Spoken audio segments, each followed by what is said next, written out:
some of the highlights of the Santa Rosa Police Department, but mainly get to hear from you about what are some of the things that are going well in the community, what things could we be doing better as a police department to be able to recognize some of the concerns that are going on in the community. And we just released our annual report for 2022, and it was a busy year, so it took them a while to finally complete it. But it went out, and if you guys aren't already subscribed to Civic Ready, and Civic Ready is we don't use Nixle anymore. About right when Chief Navarro was leaving, we transitioned to Civic Ready, and you could log into that, but we just put that out. But 2022 was a busy year for the city of Santa Rosa. We have some historians here, Chief Salverzano and Smokey, who both spent decades with the police department.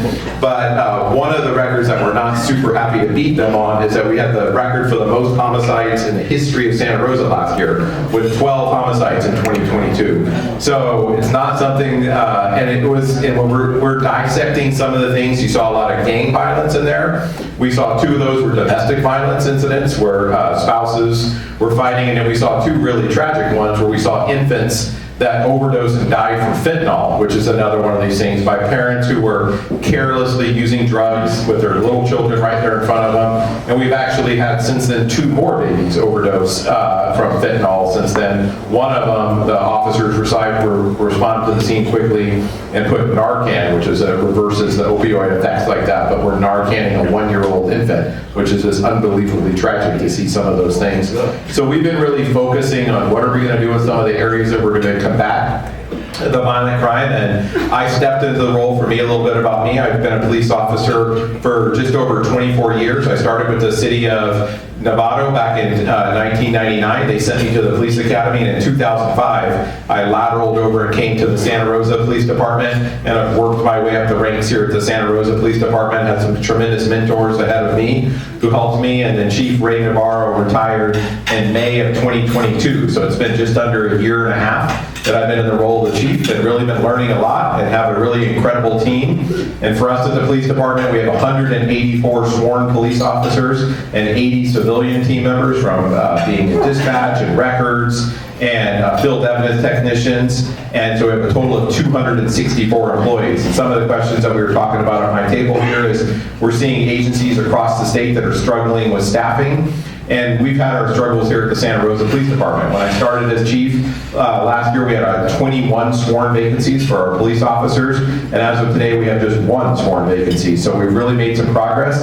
But with that, it takes about a year for them to go through the training program. So we have a 20-week police academy, and they go through a 23-week internal field training program after that. So it's almost a year between those 2 training programs that they do. So right now we have 21 officers in that training program between the academy and then the field training program. So we're hired, but there's still a lot of them in training. But by January, you're going to start to see them all complete the training program, and hopefully you're going to start seeing more officers around the city. We're really going to focus on our response time to our priority 1 calls.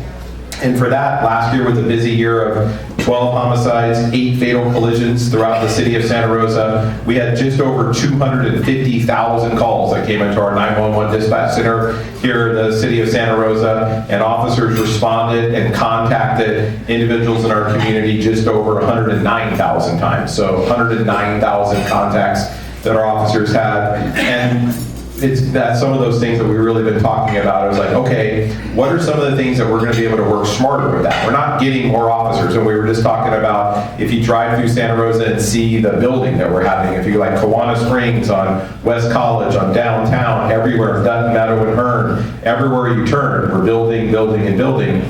But the Santa Rosa Police Department is not growing with that. So the calls for service are growing, the city's growing. So what we're having to do is look like, how can we work smarter? So some of the things that we're going to be doing is looking at technology. And so we're building what we're calling a real-time crime information center at the Santa Rosa Police Department, where we can use technology to be able to better direct our resources.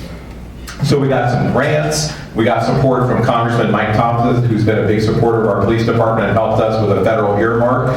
And we have a new program, it's called automatic license plate readers, and these things that scan license plate, but it helps us when we have crimes that are occurring across the city, and our officers can be able to track where the movement of some of the suspects, put wanted cars. So just last night, they had 3 times that officers were driving in Santa Rosa and were located stolen or wanted vehicles just by driving around. So as of last month, every one of our, we have 65 64 patrol cars here in Santa Rosa. Every single one of them has one of these automated license plate readers in it, and it alerts where there's wanted vehicles in our city. And we're working with some grant to put some stationary automated license plate readers. So it's something that we're going to be able to use this data in our real-time crime information center. We're also looking toward putting these things called shot spotters, and shot spotters will alert us when gunfire happens in our city. And that's one of the things. Last year we had 421 shootings reported to the Santa Rosa Police Department last year. That's a lot of shootings for the city of Santa Rosa. And I grew up here, and it's not the community that we want to see 421 shootings. So we're really putting a lot of effort doing that. Another thing that's been kind of in the news lately is we saw last year some of the gang violence, and this year followed up with some of the violence. And we saw this summer on back-to-back weekends, 15-year-old boys shot and killed in the streets of Santa Rosa. One was off of Corby Avenue by DMV, and the other one was over at Bellevue Ranch off of Hearn apartment complex. So both of those were young boys. Both of those were directly with gang violence. In 2019, we lost our gang crimes team because we were at historically low staffing. We had almost 28 vacancies then in 2019. So Chief Ray Navarro had to make the tough decision to shut down our gang crimes team. But we're seeing some of the impacts of that with the gang thing. So now that our staffing's back up, we're going to be relaunching our gang crimes team. So actually it starts just on the first week of December. Our gang crime team is coming back, and we're going to be focused on addressing some of the gang crime throughout the city of Santa Rosa, hopefully seeing reduction in some of these shootings and certainly some of the homicides that we've seen, and we're really excited about that. The other one that I get a lot of questions about is our school resource officer program, and that's one we've had actually going all the way back to 1996. So Smokey and Sal both got to work with that program, started the SRO program here in Santa Rosa. Served throughout the years. The city of Santa Rosa actually paid 100% of the school resource officer program. Santa Rosa schools didn't pay a dime for it in the latter years with it. In 2020, it was a moment of kind of national reckoning across the U.S., and our Santa Rosa School Board made the decision to temporarily suspend our SRO program. Then we were in COVID, and it never came back. Now we're seeing some unprecedented violence in our high schools, and in March 1st of this year, we had a pretty tragic case where we had a 16-year-old boy who was stabbed to death in front of 26 of his classmates right here at Montgomery High School. We've seen a lot of fights, and we've seen some violence. So we're working with our Santa Rosa School Board. We're working toward how we can increase some of the safety in our school campuses while building an SRO program that works for our students, for our teachers, for our parents, and make sure that we can all come together with one shared vision, which is to have a safe community and a safe campus for all of our students. So those are some of the hot button issues that we've been talking about. Homelessness is another one. We started tracking in 2017 the amount of calls that were homeless related. And right now, so we had 109,000 calls that officers went to last year. And we had just 17% of those were directly related to the homeless here in our community. So it really impacts us. It's a lot of calls. Just when I was driving here today, I took a picture of the 3 RVs that were out here on Yulupa because we've been really making that our priority. In the last year, we've towed 160 RVs off the streets of Santa Rosa. And because we're really making a presence to clean up these RVs, to be able to provide services to people who are there, and that's the way that we live. And our motto is we lead with compassion. We offer services. We have plenty of shelter beds available right now if you want a shelter in the city of Santa Rosa. We offer them those shelters, but if they're going to refuse services and they're going to commit crimes in the streets of Santa Rosa, there's going to be consequences for that. And some of that is going to be towing some of the RVs, which are causing hazards in the community. They're causing not only biohazards with waste and other things coming out of the vehicles. We're seeing syringes. We're seeing dogs that are attacking people walking by. We're seeing crime associated with those in the neighborhood, so we've taken direct action on those. And we're seeing really big progress, but as you see out here today, there's still work to be done on that.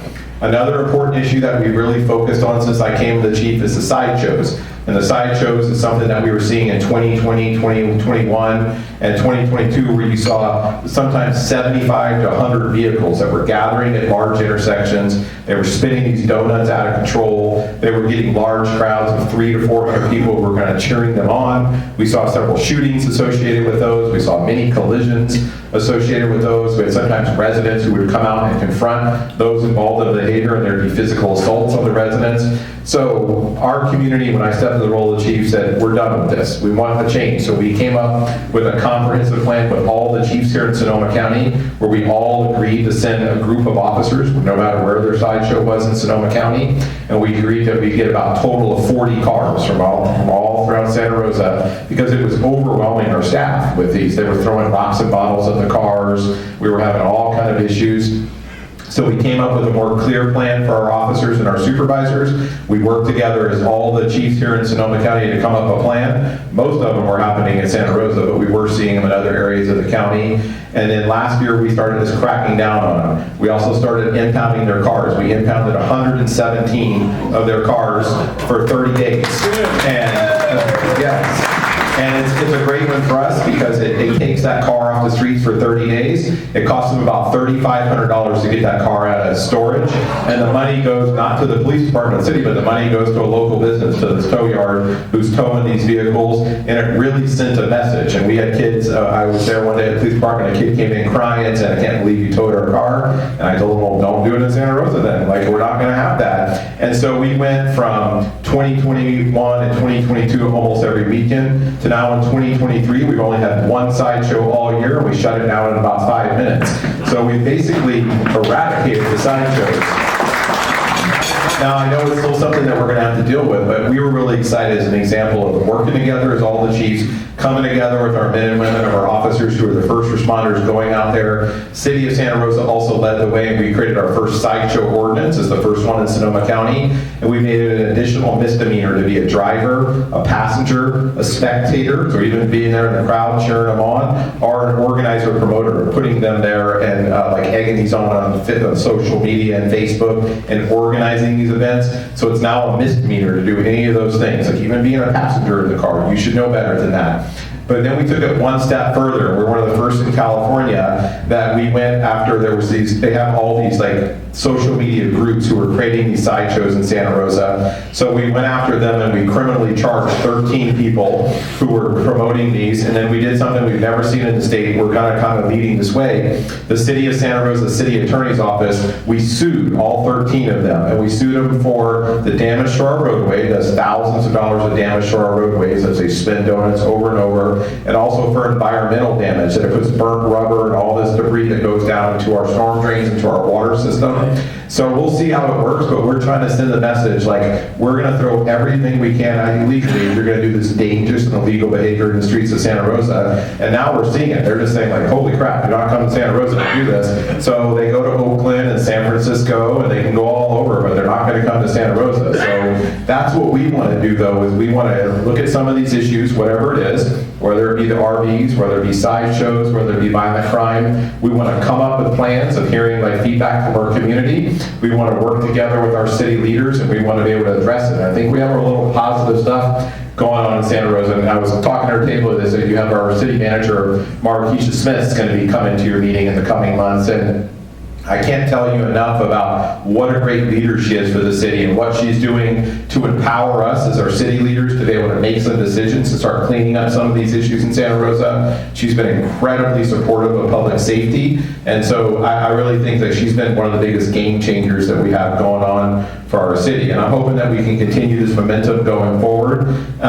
We have a lot of positive things going on. We have a lot of support from our city council right now, who's giving us some of the support that we need, both for the police department and the fire department and all other city departments. So we have some really positive momentum going, but I know that we're going to have some more hurdles coming along the way, and we're also going to have some continuity. That I'm going to be in the role of the chief. I'm 46 years old, so I'm planning to be here for at least another 5 years in the chief position. So that's something that we're excited about too, is just that continuity, that we'll have like some structure in place with me, our city manager, and others that are going to be here for years to come. And it's going to give us some opportunity to develop some of the plans, do some of the things that we want to do. But I know I was talking really fast and I went through a lot of those things, but what I really want to hear is your questions from the group about concerns or things that you want to know about the police department, my leadership, or anything like that. How about right here?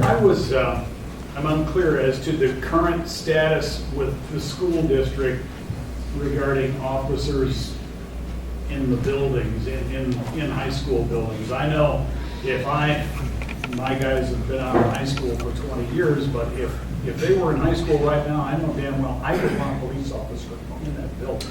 Yeah, so it's certainly a very active conversation right here. Actually, Chief Rosano, he regularly sends emails to the school board, and he'll CC me on those sometimes like that. That's something that we need to do. As of right now, the decision lays with our Santa Rosa School Board. We have several school board members who are very actively opposed to having officers on the school campus, and it's kind of swayed their thing, but it's an important topic. Our mayor, we just had a mayor's town hall last week out here in Denham Valley, actually, and the mayor was asked that question, and the mayor said she's in support of bringing back an SRO program. I'm certainly supportive of their chief of police, and now we're building up our staffing to be able to bring back that program, but it lays with the school board of being able to vote with that, so it's important to use your voice in this topic, and I can understand some of the concerns. I understand some parents, some students have some concerns with officers being on the school campus, but my concern is we had a 16-year-old boy who was stabbed to death in front of his classmates. We're having every day, there was a Monty student who was there at the town hall last week,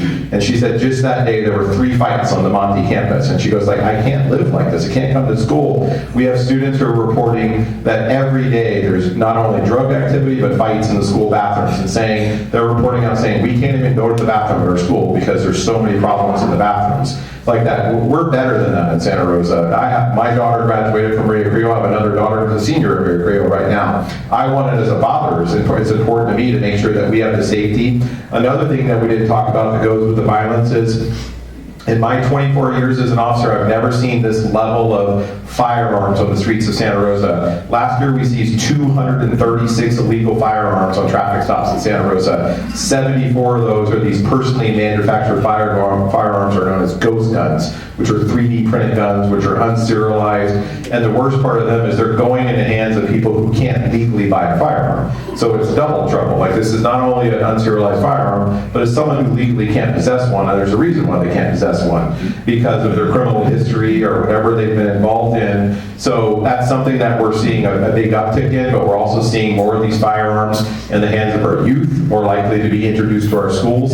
So it's really, I think, one of the more pressing issues that we have here facing our city, and I think groups like this need to be vocal about it, need to be able to be understanding and be certainly communicating with your elected officials on these issues.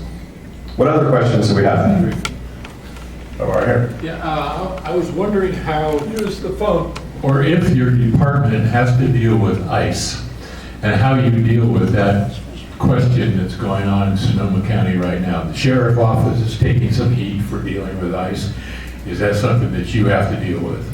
We don't, because the sheriff's in a different perspective, because people what came up in the press democrat recently was people who were there on serious or violent felonies, and they're notifying ICE, and then when they're done with their sentence, ICE will then deport them back, whatever their country of origin may be. The Santa Rosa Police Department doesn't have to deal with that. So we make an arrest, and their immigration status is not material to us, so we just book them in jail. So we don't have like those things, and we don't check immigration status. So if we go on a traffic stop, or we go, even if you're a suspect or a victim, where our officers aren't asking what your immigration status is, and that's not part of a local police officer's position. Neither are deputies who are out on the streets of Santa Rosa. Where that's coming out is just from the jail. So our citywide policy and the police department's policy is we don't ask immigration status, and we don't turn over that information to ICE or have any like things. Where we would do if ICE was serving a search warrant in Santa Rosa or ask for assistance, we would ask for that. So that's just the city policy here for the city of Santa Rosa, and that's really throughout the Bay Area. How about all the way back? What happens to the kids? What happens to the kids who are causing these problems at the schools? Are they removed from the schools, or do they get to stick around? Well, that's where we've seen a huge transition, and some of that is not on the school board. It's our great electives across California that have greatly restricted the ability to suspend kids or expel kids from school. And it's a double-edged sword that you saw, like, okay, some of the troubled kids were getting kicked out, and they were going to these continuation schools, or they weren't going to school in the first place. But now what California has done kind of as a whole is make it very limiting of expelling kids from school under the theory of like, well, it's better for them to be in school and they can live more productive lives. Downside of it is the kids who aren't causing trouble are now impacted by these kids who are kind of raising hell on the school campuses every day. And so that's what we're seeing. So some of that's on the local level. A lot of it, I have to say, more is actually on the statewide level of some of the changes that have been made with the education code. And that's what we're seeing right now is a lot of changes. They made changes with the inter-districting transfer, so now kids are moving all over from different schools like that. So sometimes the problem kids are just moving from school to school and they just leave a wake of destruction in their path. I have a question. Yes? I don't have the microphone, but my question is with, and maybe this is not in your jurisdiction, but it's about bail. You read in the paper where the police officer stopped someone who's a convicted felon on parole, gun in the car, maybe some drugs. They arrest him, and then he's released on bail. Before the police even finish their report, probably. So That's very true. Like, I don't know if you've seen this, been getting some press lately, like Los Angeles County is doing zero bail. We don't have zero bail in Sonoma County. Our local judges, like, they set ultimately the bail schedule. So it's not to that level that we've had, but we have seen bails decrease over time. Where we've really seen the big thing is in probation or parole. Years ago, it would be a no bail. If you were on parole and you committed a new crime, it was like a guaranteed ticket back to San Quentin. That is not true anymore. Now you can get 8, 10, 12 offenses before you go back. So there's a lot more of that. So you're seeing a lot more of like the repeat offender doing things over and over and over, especially for non-violent crimes, for like things like it was just yesterday actually, I just came back yesterday from a conference in San Diego and I was filling up gas and a homeless person walked into the gas station there, grabbed a whole handful of beer and just walked out in the club and he goes like, what? And just walked off and stuff like that is just like, there's just not consequences for low-level property crimes, and they know it. So they know like chances of getting caught are slim. The clerk probably didn't even call the police department on that one, especially San Diego. They're so busy, so they're just used to that, and we've seen that here. So I think some of that low level, and we saw some changes with the law with Prop 47, which we in California we did that to ourselves by voting for that. But those are some of the changes that we're seeing. So I think you're seeing the pendulum swing a little bit on some of the things with consequences. And it's a balancing act for all these things like that. But I think that we're going to have to see a little bit more of that in California about some of the consequences for behavior. Just wondering, where does Santa Rosa sit in terms of rates of bad behavior relative to cities that are about the same size?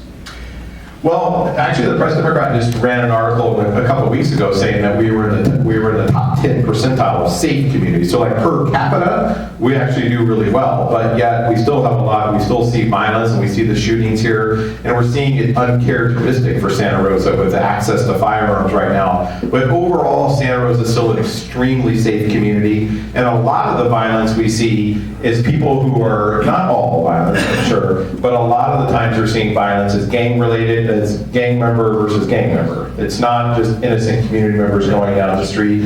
A lot of the things that we're seeing, some of these shootings are related to like drug robberies, where you go to sell drugs and then they try ripping each other off and they'll shoot each other. We see a lot of those type of things. So there's not a lot of like just innocent community members getting caught up in crime. Property crimes like stealing cars and breaking into your house and things like that, their innocent community members do get roped into that. But still, there's work for us to do, and I think that's something that we're really trying to work together. We're also working, we have a pretty cool thing called the Santa Rosa Violence Prevention Partnership, and that's funded through Measure H. That's the public safety tax here that goes to police, fire, and gang prevention. So that's something the city of Santa Rosa is able to pump direct resources into helping some of the youth in our community, their parents, and start working on some of the deeper root causes of some of the violence in our community. This year I ran our annual Oakland High School has their annual thing where I had my class reunion, and the one question they kept asking, how about the crime in Santa Rosa? This was in Oakland. Yeah. Is there some marketing between the police department and our city council? Yeah, we're certainly nothing like Oakland, my lord. Their homicides, they're well over 100 homicides homicides every year, but it's something that we need to work on. So it's something that but we're really proud of. And I very openly talk about some of these things, like the 12 homicides we had last year, and I use that as a wake-up call that we need to do better in Santa Rosa. We need to get to figure out what's going on with our youth with these firearms. So far this year, we've had 8 homicides, and I'm hoping that we can finish the year with no more homicides, but still 8 is too much, and that's something that we need to work on, and we're seeing our youth involved. We had just this weekend, the youth involved a 21-year-old drunk driver. He killed a 17-year-old girl who was in the car just by being young and dumb and foolish and drinking and driving, and we see youth, and another young man was severely burned in that vehicle and has very critical injuries from that, so that's what we're seeing, and so I really want to focus on some of the programs for our youth and get them doing positive things after school. And then really we have to work with some of the parents like having a little bit more hands-on with their kids about what is your 7-year-old kid doing out at 2 in the morning and being aware of that. And that's what it comes down to sometimes. And sometimes it's difficult with kids, but there's something more that we need to do here in our community. Yes, just a question as to department policy. Has there been any change in the policy in the use of guns by officers as a result of the publicity in other cities in the United States? That's a great question. So we've had a lot of conversations about that. And the Santa Rosa Police Department, we really openly talk about we're something special here. And just today I did 3 conditional job offers, and I asked all 3 of them about using force and their ability to de-escalate and slow things down. And we use a thing that we use a lot at the police department called time, distance, and cover, meaning slow things down. You see officers rush in and sometimes jack things up unnecessarily, putting distance, so putting between you and the suspect, and finding cover, I mean some way to be able to get protection if they start shooting at you. So we really put a lot of focus in that with the de-escalation, time, distance, cover, with our first responder, our first line supervisors of managing these scenes. And the Santa Rosa Police Department, we overwhelmingly have the highest amount of calls in Sonoma County. The last time a Santa Rosa police officer has shot someone is 2017. That doesn't happen by accident, by the high volume of calls we're going to. That happens with the training, with the quality of young men and women that we're hiring, with our supervisors in the organization. We're built, and that's something that we really focus on. As chief, I also focus on rewarding those people who are de-escalating these situations. And sometimes shootings are unavoidable. That's part of police work, that you're going to be put in some tough situations sometimes, and sometimes an officer has no choice at all. But a lot of times, by putting some of the training in place and the supervision, we can prevent these shootings from occurring. That's something that we're really proud about us doing in the Santa Rosa Police Department. And these stories never make the news, of course, but we've had, like last year, a young man who stabbed someone to death on Sebastopol Road right by the taco trucks there. Our officers arrived on the scene within 90 seconds of the homicide occurring. The man was still holding literally a bloody knife in his hand. The officers, he was refusing to drop the knife. The officers could have been justified under the circumstances of a homicide just occurred. He's still armed with a knife. He's refusing to drop the knife. They're in close proximity with him, but they didn't. They slowed things down. They brought out some less lethal weapons. They did not even use the less lethal weapons, but they were able to form a perimeter around him and talk him into dropping the knives and safely took him into custody. Those are things that the Santa Rosa Police Department is doing behind the scenes. We did another one at Food Mac Shopping Center that was just here. Man was involved in 2 shootings in Santa Rosa. We developed some intel about where he was. Our detectives found him in the parking lot. They go to arrest him. He pulls out a gun from his waistband. He doesn't point at the officers, but he starts to run away from the officers with a gun in his hand. Again, involved in 2 shootings. He's armed with a handgun. He's refusing to obey their commands. They would have been justified in shooting him. The officers slowed things down, eventually got him to drop the gun, safely took him into custody. Those are things the Santa Rosa Police Department are doing. We're building into the culture and the DNA of our organization about slowing things down and using that restraint. But with all the guns on the street, the reality is there are going to be more shootings, and that's something that we're prepared to be able to handle, but hopefully minimize those things from occurring here. Yes? I got one here. Sorry, too many hands up. I'm wondering what the city and the county itself are doing to help protect our bicyclists and our pedestrians. There have been a lot of deaths on crosswalks and bicyclists being run off the road, and as an emergency physician, I see too much of that. Yeah, I can imagine it. And that's a real issue. It's one of the biggest issues that I hear about is homelessness and traffic safety that community members email me about and talk to me about. Some of it's like us surviving from staffing. We used to have 9 motorcycle officers that did nothing but traffic. Now we were all the way down to 4. So it has an impact that they're not out there as much. We're slowly built that down. We have 5, and I'm trying to add a 6th by January this year when our officers get off training. But we're trying to also put a focus in all of our officers, not just the traffic officers, but our patrol officers across the city being more involved. And so we've seen, I've really been preaching about proactive policing and getting out in your community, doing foot patrols. And so we've seen this year almost a 60% increase in our officers making proactive contacts in the community. And we're not about writing tickets. I tell them it's completely up to you. If you want to write a ticket, write a ticket. But what I am telling you to do is get out there and work at a stop sign or work radar in your beat and be proactive to address some of these traffic safeties. We've seen some improvements. Last year we had 8 fatal collisions, which is a lot. So far this year we've only had 2, but even 2, that's 2 tragic deaths that we lost here in Sonoma County. So at least we've seen a significant decrease this year, but it's something that we still need to continue to put a lot of resources on. Also, some of it is this better engineering that we're doing with our engineering department about putting bike lanes and bike paths and other safety and other marking. So we have a really good public works department here in the city of Santa Rosa, and they're really been focused more on doing better engineering that prevents some of these deaths. Both at crosswalks, we're putting up, like we saw a young man tragically hit right here in Lupa going to school. So they put up like some of the visual alerts and the lights at that crosswalk, and we're looking at doing that at other crosswalks across the city. How about right here? Yeah, I've heard conflicting information about, and of course this isn't the local ordinance of the state statute, of what the situation here in the state of California is with regard to what a homeowner is allowed to do, or whether he has immunity with a firearm if an intruder breaks into your home. Yeah, so there is a little bit gray area. The biggest thing in there, you have to be able to articulate a reasonable fear for your life or safety of you or anyone else in the house. Just simply breaking in the home is not enough to use deadly force. Okay. So, like, you can, but if the person is coming at you, looking like whether they have a weapon, or even if they're assaulting you, then you can, but that's now you can detain them with a firearm and say, hey, I'm calling the cops, stay here. Yeah. But just simply because you catch them in your garage or something, then certainly can't shoot them. But if they're attacking you,